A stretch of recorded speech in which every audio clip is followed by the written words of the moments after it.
Crystal and David, fans are still cheering on their teams here at Grande Communication Stadium as the big Midland Lee Abilene football game continues into the night. But as every football fan knows, those cheers usually quiet down whenever a player takes a bad hit, especially if that's a hit that could possibly lead to a concussion. And now the UIL is looking at a new protocol change to its concussion rules. One many say would mean players wouldn't return to the field until they're 100%. It's game day for these JV football players. That means hard hits and the chance of a concussion. That's why football fan and parent Kenny Copeland is glad UIL is considering stricter concussion rules for high school student athletes. Well, you're always fearful when your kid's out on the field, you know. You break a leg, break an arm.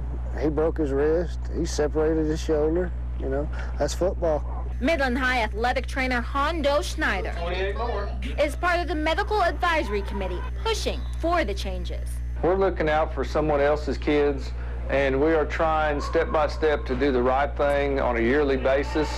And like I said, it's going to be an evolving process. Most people think of concussions as a problem for football players out here on the gridiron, but it can affect any athlete playing outside, from soccer players to baseball players. But that's not all. It even affects players who use the gym, from basketball players to even these volleyball players. Under the current rules, a student with a concussion only has to sit out for 15 minutes if their symptoms go away.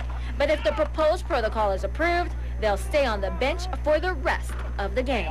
The research has shown that kids who go back in and sustain what's possibly a second impact injury, or they can just exacerbate the concussion, mild traumatic brain injury they already had. While Copeland likes the stricter rules, not all parents do. I think you ought to leave it alone, let the kids play ball. But Schneider says it's better to be on the safe side when it comes to kids.